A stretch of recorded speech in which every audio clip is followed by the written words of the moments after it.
ইলিশ মাছ খেতে আমরা কম বেশি সবাই পছন্দ করি, কিন্তু আমার মতো এই বেগুন ইলিশ কে কে খেতে পছন্দ করো? নমস্কার বন্ধুরা, কিচেন অফ সোনটাই চ্যানেলে আপনাদের স্বাগত।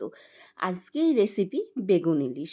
আমি এখানে মাছগুলোকে ভালোভাবে ধুয়ে পরিষ্কার করে নিয়েছি। এখন এর মধ্যে দিয়ে দেব পরিমাণ মতো লবণ এবং পরিমাণ মতো হলুদ। সব মাছগুলোর গায়ে নুন হলুদটা ভালোভাবে লাগিয়ে নেব।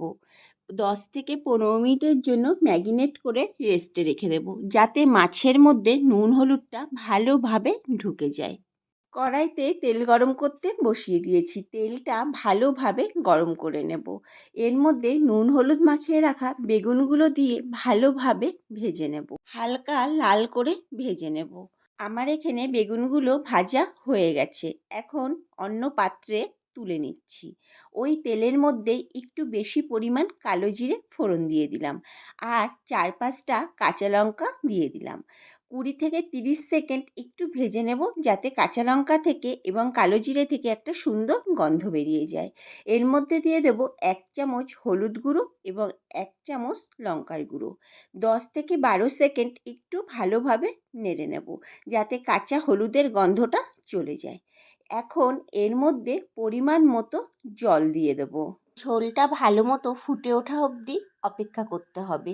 ঝোলটা এখানে ভালো মতো ফুটে গেলে নুন হলুদ মাখানো মাছগুলো একে একে আমি ঝোলের মধ্যে দিয়ে দেব। আপনারা চাইলে মাছগুলো একটু হালকা ভেজেও নিতে পারেন, কিন্তু ইলিশ মাছ কাঁচা রান্না করে দেখবেন এর স্বাদ খুব সুন্দর হয়। আমার এখানে সব মাছগুলো দেওয়া হয়ে গেছে।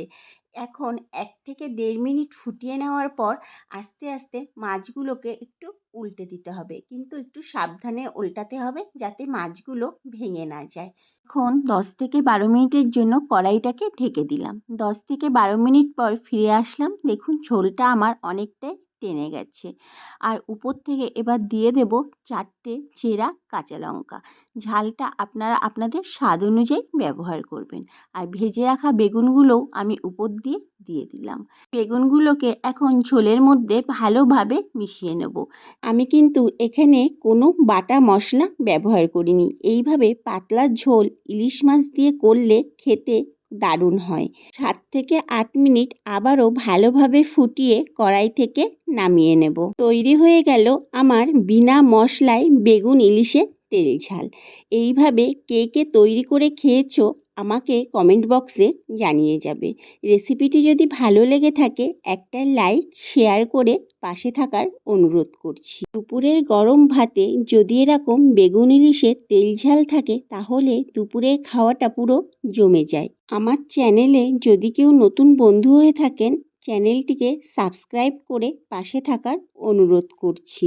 ফেসবুক পেজ থেকে যদি ভিডিওটা দেখে থাকেন, পেজটিকে ফলো করে দেওয়ারও অনুরোধ রইল। দেখা হচ্ছে নতুন একটি ভিডিওতে।